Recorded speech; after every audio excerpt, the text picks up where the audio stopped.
to everyone. It's Anna from Poison Rock, and today we have a crowded room with all Venom Inc. Guys, Yeah, baby.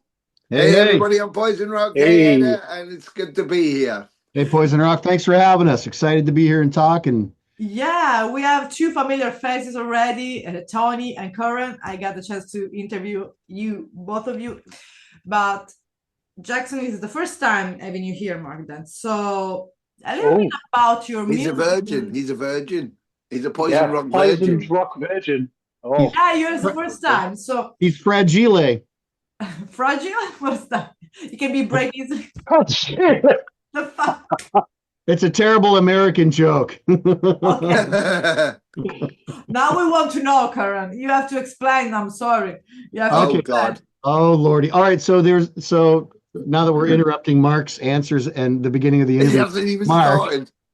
So there's this Christmas movie here in America called A Christmas Story. Okay. And one of the characters is a little boy who wants a BB gun for Christmas, but his dad gets a lamp that's just hideous, like an ugly lamp. Okay. And when it arrives at their house, it says fragile, like easy to break. But he says, "Ooh, fragile! It must be Italian." Exactly, it is. So it wasn't actually Italian. It was just a really ugly lamp. Yeah. So that's the joke. The fragile is the joke. I did like but that. It means it's the same. Okay, so it reminds me about your Biden beer on the bus on the tour. Yeah, my weird beer reviews. Yeah. My Biden beer. My four Biden beer. Yeah. This is the Trump beer.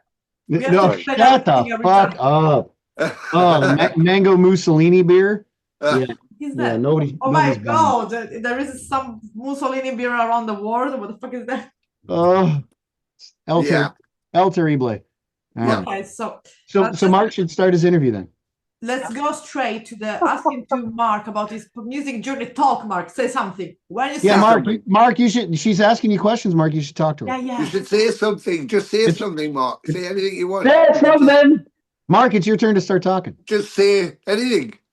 Yeah, just go ahead and start anytime, Mark. Don't be shy. Just keep. It's there's a cat. It's really interesting. So far, the whole thing, your journey, the whole thing. Mark, she wants to start the interview with you. You should. Yeah, you just carry on. Yeah. Immense. Go ahead, Mark. Start talking. I mean, you're just... All right. Okay, I'm done. I'm done being silly. Okay.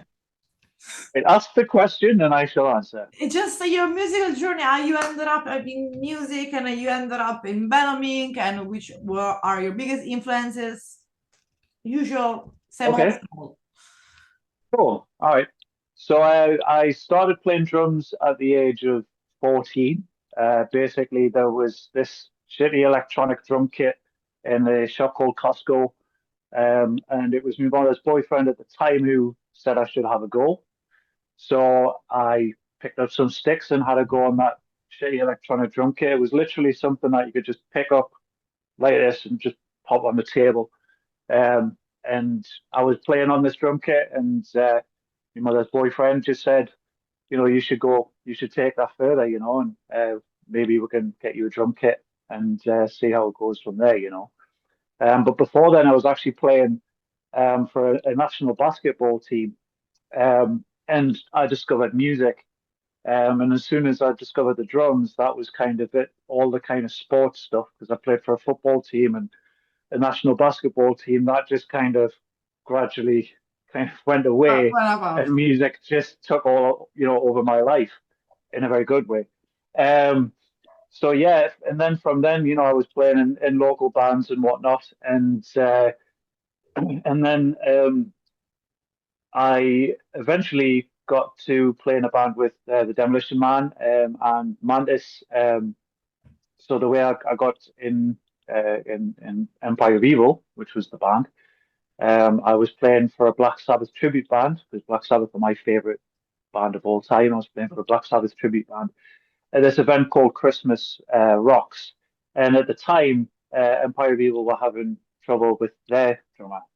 And potentially we're looking to recruit another drummer. which became me. So Mandis was working at this event as the stage manager at this event called Christmas Rocks, which had all these different tribute bands. And Sabatica, the tribute band I was playing in, the Black Sabbath tribute band, we were playing that night. And Mandis said that to the Demolition Man that he was going to record me as potentially, he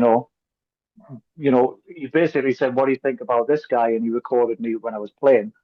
Sent the footage over to the Demolition Man, and the Demolition Man just went, "That's the guy." So then I was in Empire of Evil, and then I was in Empire of Evil for 3.5, maybe 4 years. Toured around the world with them, with the Demolition Man and Mandis. And then I joined a band called Acid Rain and Control the Storm. So we did tours around Europe and also played major festivals, like Download Festival was one with Control the Storm. And then Venom Inc. needed a drummer. I was actually going to be the drummer before Jeremy Kling. But Nuclear Blast didn't allow it at the time because it was too soon after Empire of Evil parted ways with me. And, it was just kind of like a waiting game for me to see when the door was going to open. And, the Demolition Man was always in touch with me saying, it would be great to have you on board if the time comes, and then eventually that did happen. And then that was it, I was in. And that was the sort of the cool thing is, which I find very cool, is the first show that I did as an official Venom Inc. member was actually this lineup as it is now. That's what I wanted to also ask, because you did an European tour this was the first time that all of you did this European tour as Venom Inc. with this. How did it go? How did people react? The very first show was actually a festival called Hamasonic Festival in Indonesia. Oh. And Curran was actually stepping in for Mandis at that time. Yeah, so that was my first show as an official member of Venom Inc. But has remained this lineup as an us three ever since. Yeah. So, and how did it go? This European tour as a first like this formation of Venom Inc. It was amazing. It was amazing. I mean, when Indonesia was a bit of a risk because, of course, Jackson came in and Curran hadn't played with us before, so he learned the songs, flew in. We didn't rehearse. We just kind of went straight into the show. And I figured, well, it's on the other side of the planet. It can either go really well or go really bad, but we'll find out. But I knew both of them. Rehearsal. No rehearsal, yeah. But I knew both of them are such exemplary musicians and such great characters. So I career behind their back. So it's not that people coming straight forward. They have exactly. Yeah. And so I kind of had a measured confidence. I obviously I knew Jackson, and he was always my number one drummer.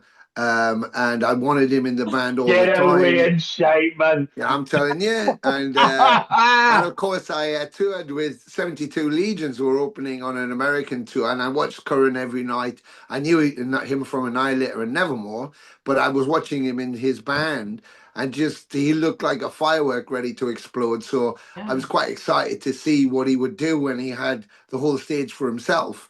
And he exploded wonderfully. And of course, then we did a whole series of shows all over Poland and everywhere. We went to South America and had a very successful run with Possessed. But this was the first venture into Europe. And so, the English audiences are a bit more hard on us because of the Venom connection, and Mantis was not there now. And so we had to go out and just be who we were, which is exactly what they did. We've played 120% on every show we've done, and the reactions have been exactly the same everywhere on the planet. And every time we've gone out, people have been blown away by what they've seen, what they've heard. And the negative commentary, as we always get with the internet, is all people who don't bother. They don't listen. They don't come to the shows. It's just envy or trolls. It's five guys. Yeah. It's like Five Guys, and they're not making hamburgers, so fuck them. No, I was exactly. just about to say they do make cracking hamburgers. But yeah, I mean, as far as the audience that gets in front of us, we did Poland the Rock to 500,000 people after we just, doing the South American run, was 5,000, 7,000 to 2,500 people a night. I mean, it was just amazing. And so Europe, there were smaller audiences. Some shows were bigger, some were smaller, but the reactions were exactly the same. And the reviews have been amazing. The concerts were fantastic, and the bands were wonderful. We had Crisium from Brazil, a tour from Chile, and a Hate from Poland. And so it was perfect because there we were, an English American band with half the planet being represented and taking that all over Europe. I mean, it was amazing. And of course, especially also for you, Karen, that you are playing in Europe with Venom Inc. How did you feel like? Because of course, coming from a 72 region, now joining Venom Inc. I mean, officially now being there. How is, because the last time we left with another topic, type of interview. So now it's in Venom Inc. Okay. So how did you feel being in Europe and performing in Venom Inc. That song that made the music of history? Well, I mean, I always have loved touring Europe. I've been very fortunate in my career to have been given the opportunities, 97, 99, like again with Nevermore and then with Annihilator and then my own independent bands, getting to come over and tour Europe. But, coming this time for me personally was way more special. And even actually talking about it right now, I'm getting goosebumps about it because for Tony, when I came into the band, like Jackson was talking about our first show in Indonesia, and literally I was there just to fill in, to help Venom Inc., fulfill contractual obligations, play the best I can play the songs the best I can play so that the fans that were there at every show, Hammersonic, South America, Motoculture in Northern France, Poland Rock in front of 500,000 people. Yeah. They were there to hear Venom Inc. They were there to hear classic songs that maybe, the 16-year-old had never thought they'd get to hear live.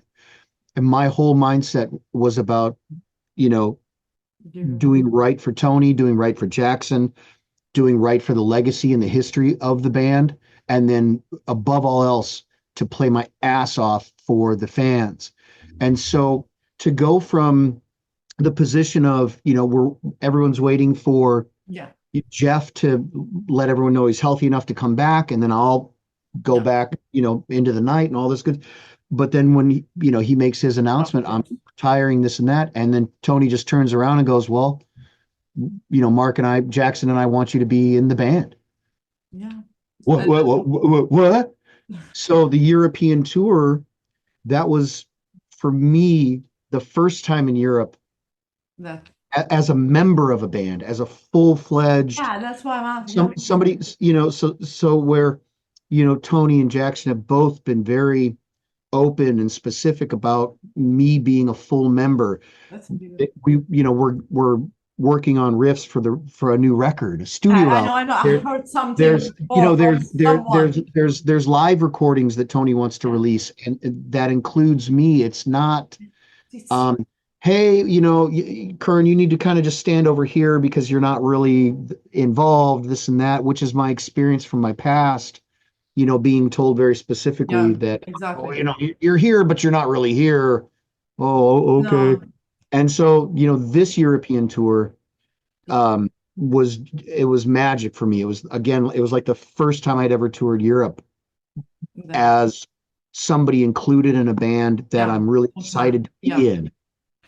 It's like just to play music that was already made, but potentially and actually music that you're gonna do and record in the near future. The thing is with Corin for me is that he is a total professional, hands down. He really is, as he picks his nose and drinks his beer. The perfect example, is even the very first gig at Indonesia. What we did for a rehearsal, if you can call it rehearsal, is, just jammed in a hotel room, no amps or anything like that. It was just Plink, kind of plink, plink. jamming acoustically, yeah, with Ugh. banjos. Yeah, so and because he played for Nevermore and Annihilator, it's a completely different sort of feel to what we kind of do, which has a lot of groove. It's a totally different feel, and Swing. even we felt comfortable to say to Corin, like, look, you need to kind of hold back, try not to rush, and just groove it, and try and feel it rather than playing it. You know what I mean? And Corin he's been so open-minded to everything, that we've Thrown at him. not in, yeah, not in sort of like, you need to do this. It's like, No. try it like this, and he's just been so like open to anything, really. And it was basically, I think that's it. It was that openness to the willingness to eat it up and to be himself, which was the key. You have to be you, nobody else. That's why I want you to be there, because you should be you, because we are we as individuals. Karen, you're loved. You're loved. I know. You see what I'm saying? You see what I'm saying? Like about yeah, I've toured Europe many, many times, and I've been very fortunate in my career, the length of it. But this was like touring Europe for the first time, because I'm in a band now where there's this wonderful support structure. The whole tour. Most bands, when you're on tour, there's always like some point where like there's a fight, or people get snippy or kind of argue, or you get tired of each other, and you just like, I can't wait to get home and just be away from these fucking assholes. And I have traveled the world with these two men, from Jakarta, Indonesia, to South America, to northern France, to Poland Rock in front of 500,000 people, to 2 months in the US in the middle of winter, icy cold Chicago, where Mark finally had delicious hot dogs, all the way to San Francisco, down to Texas, down to all over my country, and then a whole 4 weeks, 27 or almost 27 shows in a row in Europe, and not once did any of us have any kind of a mental breakdown or a fight or any bullshit.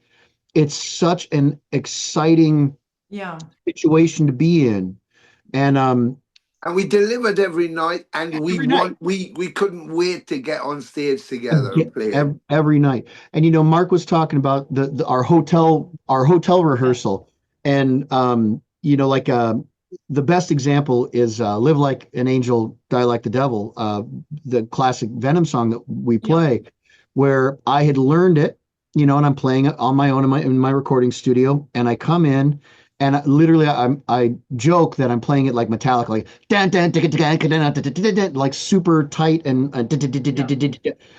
both Tony and Mark were like, "No, Kern, no, it's got dan man, you gotta loosen up, you gotta relax. You're too ahead, you're too tight, with how you're attacking it, and that whole attitude of getting in the groove and in the swing of what Venom Inc. is." And I've told them many, many times, and it's great that now to the point where I don't have to say this to them, because they know, I have no ego about it. If there's something that doesn't sound right with the guitar, or if there's a thing that needs to be played that I'm not playing, like there's a part in is it Welcome to Hell on the verse where there's the and we were working on that in South America. Mark, the drummer, "Hey, Curran, you're not playing that guitar part right." Well, most guitar players are like, "Hey, fuck you, drummer. Tell me what to play. Fuck you." And, I could tell that he was kind of nervous about saying, "Hey, Curran, can you change how you're playing that bit?" And I have no ego about it.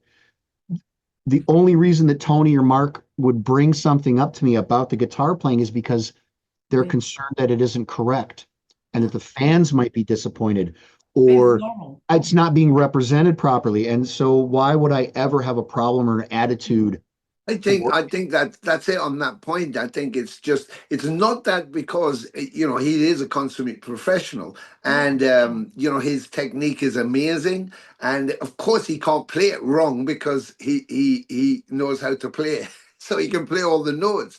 But I think the thing is that with us, what we're trying to dig into was just be you, dig into your soul when you play. I mean, I got him to play guitar solos. Jackson plays his drum solo and Curran plays his guitar solo. And when you watch him play his guitar solo in the shows, the reason that I wanted to platform that is because he goes beyond just technique, and he taps into his soul, and you can see it in his face, and you can see it in his playing. It becomes something else. It takes him to somewhere else, that magical place the guitarists go to where they lose themselves in the music, and it communicates so well with the audience, and you can see them like electrified by what he's doing and staring at him, and they're like mesmerized by what's happening. And that was the key to bringing into the songs.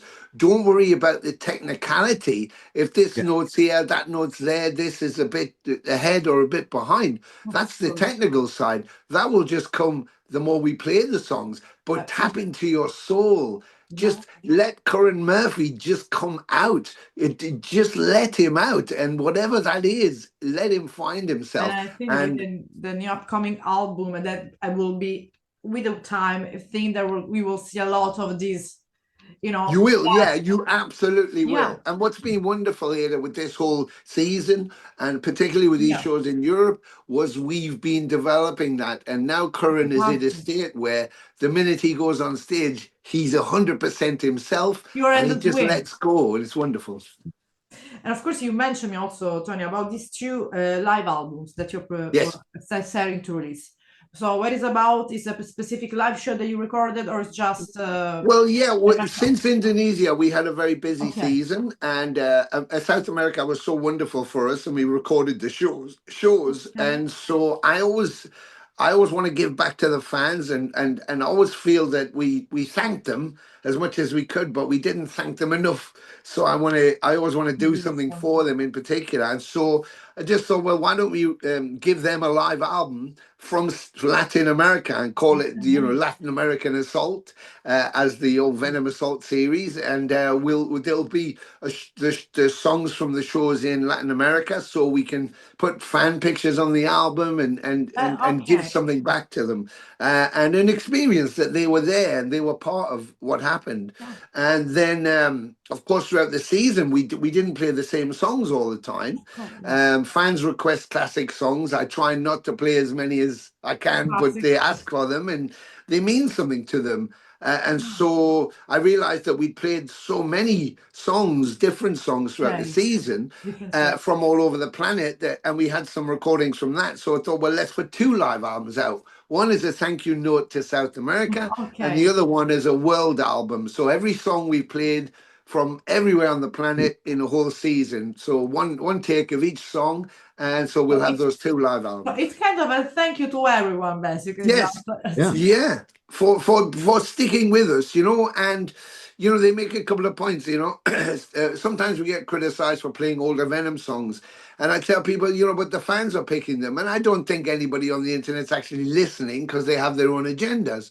But we were on stage on the European tour, and halfway through the set, which we had marked out, Curran comes to me. We're still live, we're still in the show, and he comes and says, should we play Don't Burn the Witch? And I was like, what? He said, there's a guy in the front row. He keeps holding his phone up every time I go there, and he's got Spotify up with Don't Burn the Witch. So I was like, oh, fuck it. Okay, then. So I just said to Mark, Don't Burn the Witch. And of course, Curran went into Rip Ride, but then we played Don't Burn the Witch for this kid who had it on his phone. Now, people could criticize us playing older Venom songs as Venom Inc. However, that fan wanted to hear that song, and we were right there in front of him, and that's all he wanted to hear. So why would we make a decision not to do that for him when we could? So we did, and he was blown. His mind was blown. He just thought he was never going to hear it live. And again, that fan,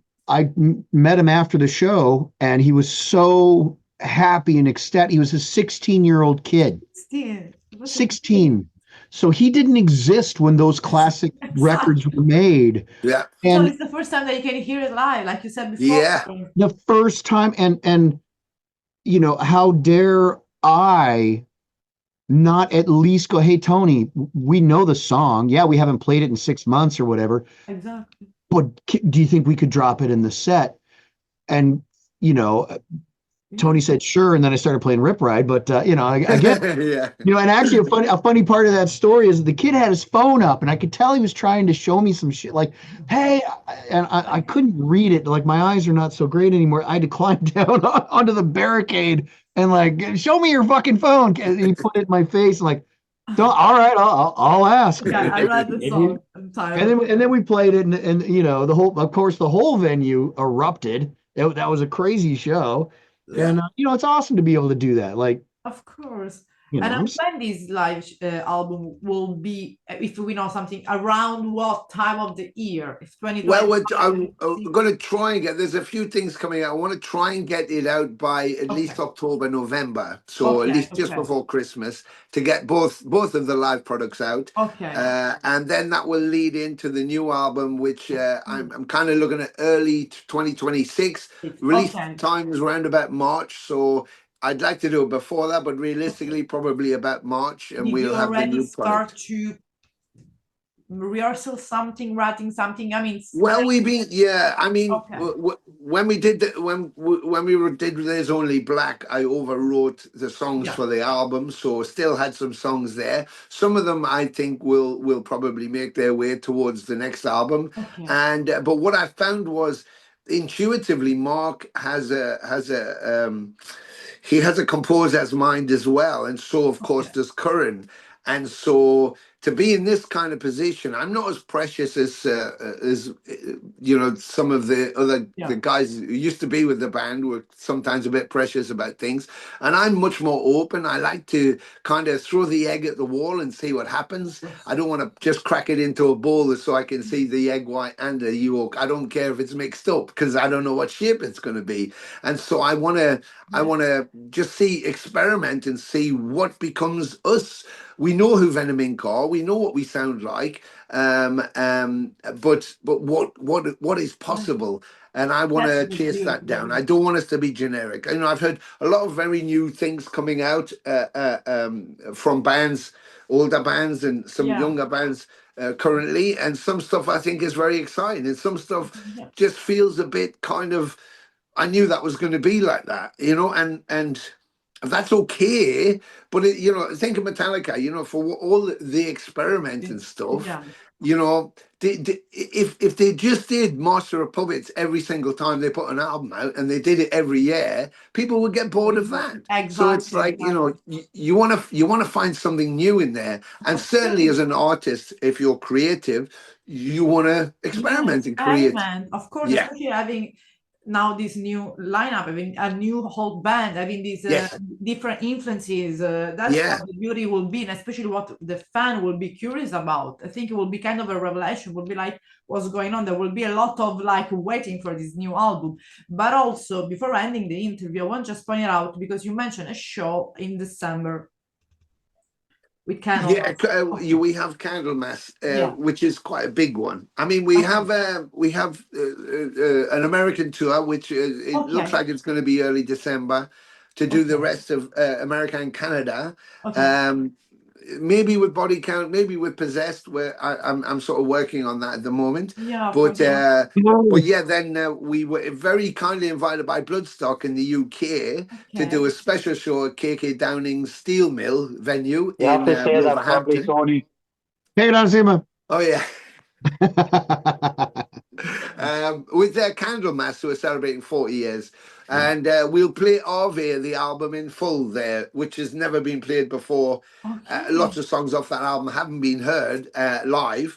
And so we get to play the whole album, especially requested. We didn't choose to do that. We were asked to do that. So that's going to be very exciting. Well, it's going to be a big live show. So, of course, probably there's not only be fan coming from in, I don't know, UK, but also maybe from Europe. Yeah, exactly. Already got messages from people all over America and South America, all coming because they want to hear it live. So, and I'll record it so we have a live version of that album.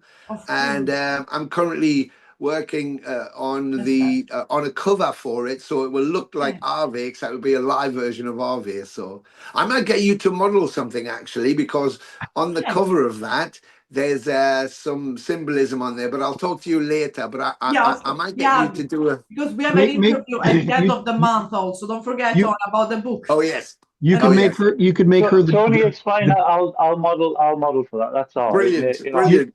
Tony, you could make her the demon on the cover. You can make her the demon. Well, that's what I was thinking. Actually, there's Adam and Eve are by the burning tree, but I was thinking my idea is to represent the album, but in real people. So the whole set will be real, but it will be like the painting on the cover of Harvey for the live album. So that's cool. And also, so speaking about live, you mentioned that. So going from now, it's gonna be first in Europe in an American tour, and Canada, mainly probably we Possessed. I mean, it's of course always for Jeff. Shout out to Jeff, because it's always in the heart. It's one of the most amazing musicians in the world, singer. And so I hope it would be amazing to see you touring in Europe with Possessed. That would be amazing. I really hope one day.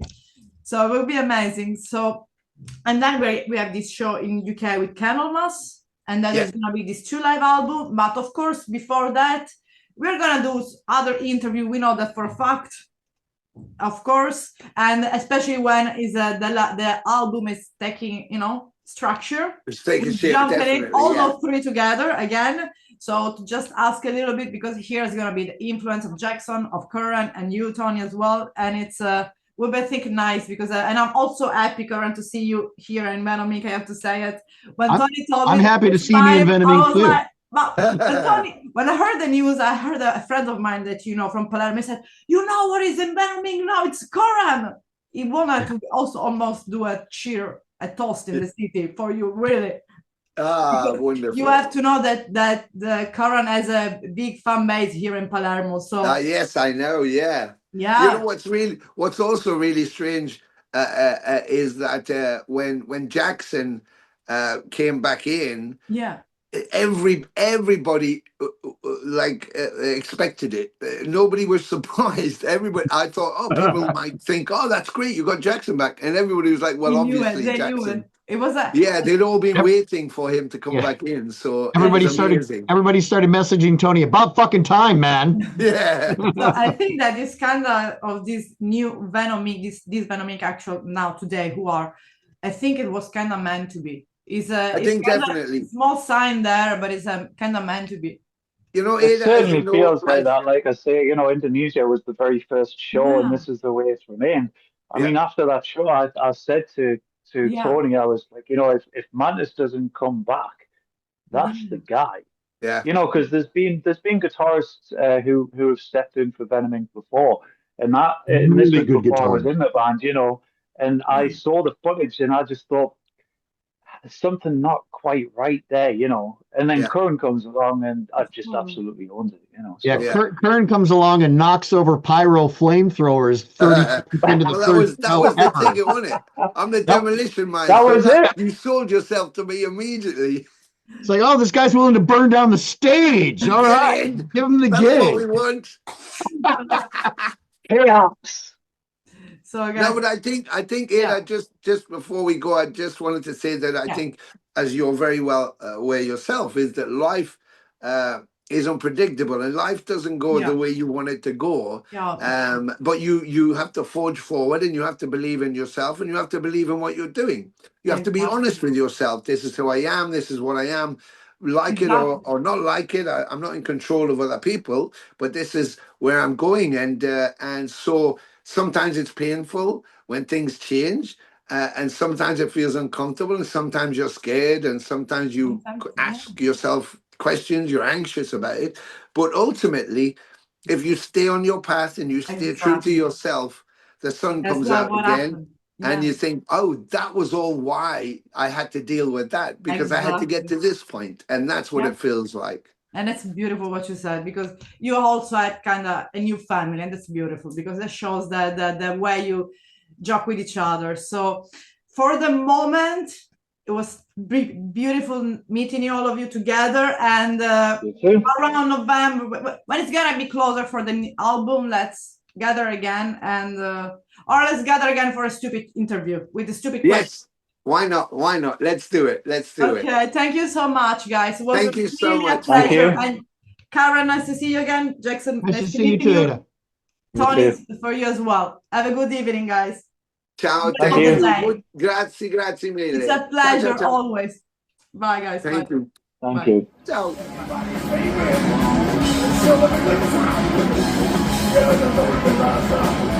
Give us the